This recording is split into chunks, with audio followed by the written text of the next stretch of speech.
Então eu encerro aqui, na verdade, um ciclo de sermões expositivos e, particularmente, eu tenho um método desenvolvido do ponto de vista da nossa liturgia formal de não me ater a um texto, sempre fazer a leitura do conjunto dos textos, buscando as ideias principais e organizando as ideias como desafio, como boa notícia, como prática, desafios de prática à vida da nossa comunidade. E estou aqui, de fato, porque não fui para a Venezuela.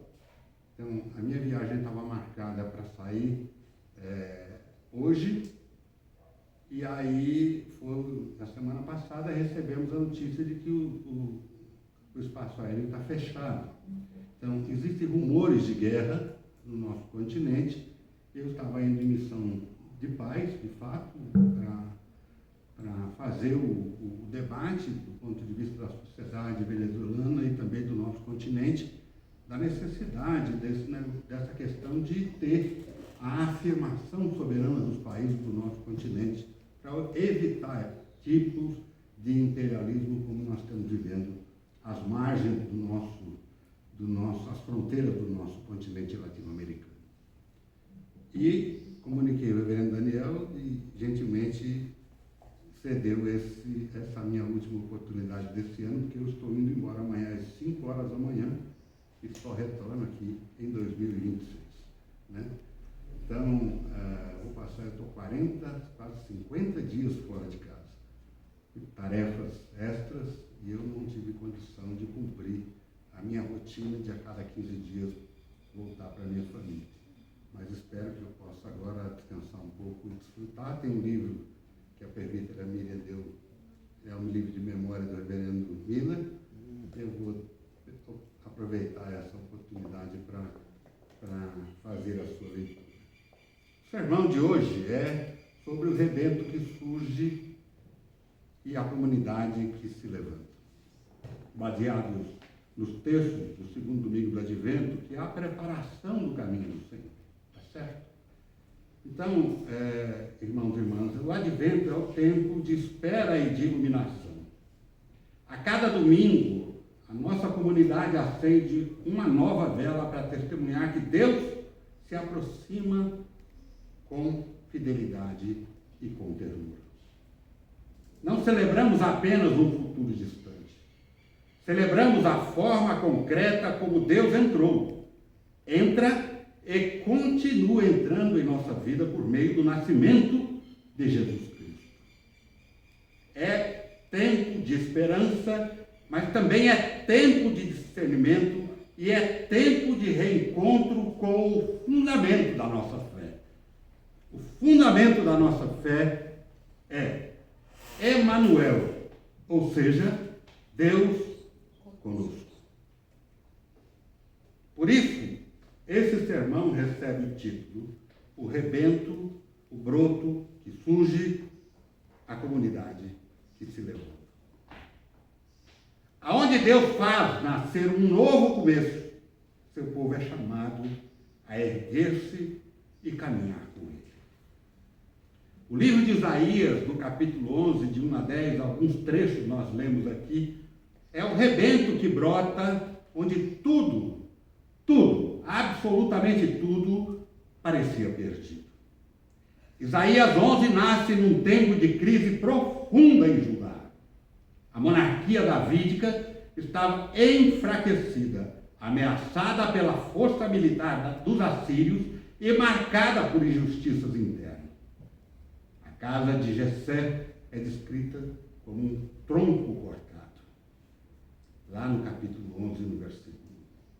É a imagem de uma promessa interrompida, de um futuro que parece ter chegado ao fim. Mas a palavra de Deus rompe o desespero humano e anuncia um novo começo. Do tronco de Jessé brotará um rebento, e de suas raízes surgirá um broto que dará fruto. No mesmo capítulo 11, versículo 1. Esse rebento não nasce das nossas artimanhas, das estratégias humanas. Ele simplesmente brota. Sinal de que Deus não abandona, sinal de que Deus não abandona a sua própria obra. O profeta Isaías descreve aquele sobre quem repousa o Espírito do Senhor. Espírito de sabedoria, entendimento, conselho, fortaleza, conhecimento e reverência. O versículo 2 do capítulo 11. Seu governo não seguia por aparências, mas pela verdade que protege o seu povo. Ele julgará com justiça os pobres e defenderá os mansos da terra. No versículo 4 do mesmo capítulo 11. A visão se amplia até alcançar a criação inteira. Olha só, o lobo e o cordeiro, a vaca e a ursa, criança e serpente, convivem sem violência, como nós lemos aqui. Capítulo 11, de 6 a 9, de Isaías. É a promessa de uma paz reconciliada, onde a vida se reorganiza segundo a vontade de Deus. Em nosso contexto, no nosso mundo, marcado pelas desigualdades persistentes, cansaços acumulados, essa profecia fala profundamente ao nosso coração. Muitas vidas parecem troncos cortados. Contudo, Deus faz brotar a vida onde só vemos ruínas. O rebento de Isaías aponta para Cristo, no qual Deus inaugura um novo tempo.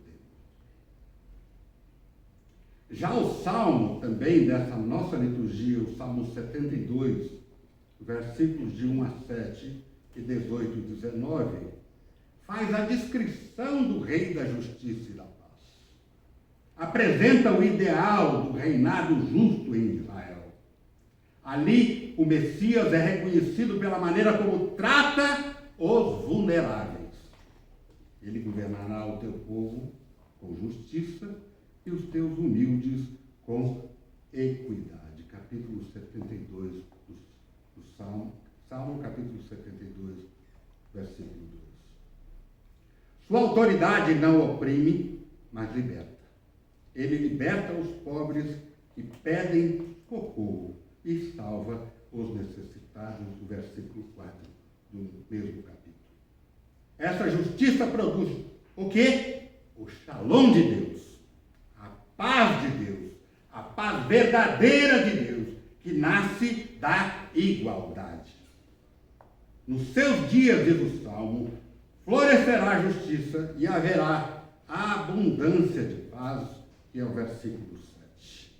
A presença do Messias é comparada à chuva que rega a terra seca e faz germinar a vida. Um detalhe, só sabemos o que significa isso aqui nesse centro-oeste brasileiro. Todas as vezes, nesses últimos 22 anos que eu tenho vindo para cá, o momento mais esperado do nosso povo do centro-oeste brasileiro é a primeira chuva para dar as flores, a flor do piqui, a flor da manga, a flor do piqueiro, o cheiro do cajuzinho do campo. Essa é a ideia dos salmistas. E eu digo, que se o centro-oeste tivesse a cada 2 meses, 3 dias dessa temperatura que nós temos aqui, não teria outro lugar no mundo para viver. Esse salmo ecoa com força em nossa realidade, onde tantos vivem o peso da desgraça, da violência ou da invisibilidade social. O reinado de Deus se inclina a quem é vulnerável. O Messias de Belém não chega com poder opressor, mas com o profundo amor restaurador da vida e da dignidade humana. Já o capítulo 15 da carta de Paulo aos Romanos, do versículo 4 a 13, Cristo reúne os povos e forma uma comunidade acolhedora. A comunidade cristã de Roma vivia tensões entre judeus e gentios, tradições diferentes e sensibilidades diversas. Paulo escreve para recordar que as Escrituras existem para gerar perseverança e para gerar esperança. Tudo que foi escrito anteriormente foi para nossa instrução, para que, pela perseverança e pela consolação das Escrituras, tenhamos esperança. O capítulo 15, versículo 4. Cristo é apresentado como aquele que confirma as promessas de Israel e, ao mesmo tempo, reúne povos diferentes sobre a misericórdia de Deus. Capítulo 15, 8 a 9. Por isso, Paulo orienta: acolhei-vos uns aos outros como Cristo vos acolheu. Acolher não é ser simpático. Acolher é reconhecer que o outro, a outra, tem lugar no coração de Deus. Tem lugar no coração de Deus. É abrir espaço na vida e na comunidade. No nosso contexto marcado por tantas exclusões, por tanta opressão, por tantas divisões, acolher significa enxergar aqueles que ficaram de fora. De fora. Os invisíveis. As mulheres silenciadas. Os migrantes rejeitados. Juventudes feridas. Identidades marginalizadas. Famílias quebradas. E eu queria destacar o dia de hoje, 7 de dezembro. A nossa escola dominical refletiu sobre isso um pouco. Hoje é o dia do levante contra o feminicídio no nosso país. Muitas mulheres, irmãs nossas, estão nas ruas defendendo contra a violência, contra a opressão, contra a exclusão, contra a invisibilidade da maldade, do machismo, do patriarcado que a nossa sociedade constitui. E eu estava refletindo hoje que a primeira vez na tradição judaico-cristã, em Marcos, quando Jesus fala do divórcio, Jesus está exatamente fazendo um discernimento que para nós é fundamental. Fundamental. Ele trata mulher e homem de forma igual. É uma comunidade que acolhe, é uma comunidade que reconhece que existe essa disparidade, essa injustiça na nossa sociedade que precisa ser reparada pela justiça, mas nós do Evangelho precisamos anunciar as formas com que essa justiça é uma boa notícia para o mundo em que nós vivemos e principalmente o mundo das mulheres oprimidas. A comunidade existe para ser um lugar de dignidade e de descanso. Paulo encerra com uma bênção, a bênção luminosa. Que o Deus da esperança vos encha de alegria e paz, para que transbordei de esperança pelo poder do Espírito Santo, conforme o capítulo 15, versículo 13. Já o Evangelho que nós lemos, o Evangelho de Mateus, capítulo 3, de 1 a 12, fala da conversão verdadeira, fala da mudança ética, fala da mudança ética e da mudança de comportamento na sociedade, e fala da mudança da nossa espiritualidade. João Batista, aliás, eu pergunto todas as vezes que eu leio esse texto, tem alguém parecido com João Batista na nossa igreja? Comedor de gafanhoto, eu não sei o quê, um homem despojado, bruto, um cavernícola, na verdade. Não tem nenhum. Mas onde é que está a figura de João Batista na sociedade palestina? Os pobres que se levantam das cavernas. E aí, João Batista aparece no deserto como voz que prepara o caminho do Senhor. Ali onde as máscaras no deserto caem e a verdade se apresenta. A verdade se apresenta de forma crua. E ele proclama: arrependei-vos, porque o reino dos céus está próximo. No capítulo 3, versículo 12.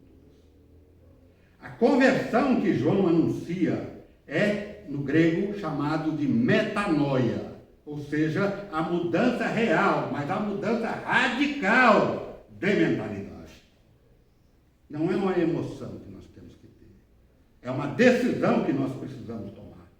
É rever caminhos, é abandonar práticas injustas, é restaurar relacionamentos, é ajustar compromissos. João Batista exige autenticidade. Produzir frutos que provem a vossa conversão. Ele anuncia que o Messias virá com o Espírito e com fogo. E ele vos batizará com o Espírito Santo e com fogo, no capítulo 3, versículo 11 de Mateus. O Espírito vivifica, o fogo purifica. O Messias separa o trigo e a palha. Não para destruir, mas para quê? Para revelar o que é verdadeiro. Em nosso contexto, conversão implica de responsabilidade, em dignidade, em solidariedade. Isso é uma mudança ética, uma mudança espiritual e uma mudança de comportamento social. Onde não se admite, por exemplo, violência de espécie nenhuma contra ninguém, mas principalmente contra as mulheres. A encarnação está no nosso horizonte de fé. As 4 leituras desse domingo revelam um único movimento de Deus. Ele se aproxima da humanidade para que renová-la. Isaías anuncia o rebento, o broto. O salmista canta a justiça que floresce. Paulo proclama Cristo que acolhe e une. E João Batista declara que o reino está próximo. Tudo isso converge, conflui na encarnação. A encarnação significa que Deus não se permaneceu conformado e distante da sua criação. Ele entrou em nossa história. Foi uma criança nos braços de Maria, luz em noite silenciosa, companheiro no cansaço, presença que ilumina as sombras. E se cumpre a promessa: a terra se encherá do conhecimento do Senhor. A encarnação é a certeza de que Deus não abandona a humanidade. Ele caminha conosco. Ele é Emanuel. Ele é Deus conosco e Ele que nos levanta. E somos nós, chamados a levantar-se com Cristo. O Advento nos chama a 2 respostas essenciais. Observem isso. A primeira resposta essencial é confiar no novo começo que Deus oferece. Quando tudo parece estéril, Isaías recorda: das raízes surgirá um broto que dará fruto. E o Natal afirma que a esperança pode florescer novamente. A segunda resposta essencial: assumir o caminho comunitário. Cristo acolheu, portanto, acolhamos também. Acolhei-vos uns aos outros como Cristo vos acolheu, segundo Paulo, em Romanos 15, versículo 7. A encarnação é comunhão. Cristo nasce para reunir, reconciliar e também para restaurar. A comunidade permanece fiel quando acolhe, escuta, partilha e caminha unida. Porque tudo o que foi escrito é para a nossa esperança, segundo Paulo. Essa é a fé que transforma. Fé encarnada, fé que serve, fé que se levanta. Concluindo, meus irmãos e minhas irmãs, Cristo é o rebento que surge lá no livro de Isaías. Ele é a luz que nasce, o mestre que guia, o amigo que permanece. Nele encontramos força para viver segundo a vontade de Deus. E se cumpre a profecia, a justiça será o seu cinto, a fidelidade e o seu cinturão. Quando seguimos os seus passos, o amor toma forma, a fé encontra caminho e a paz se torna possível. O salmista diz: haverá abundância de paz enquanto durar a lua.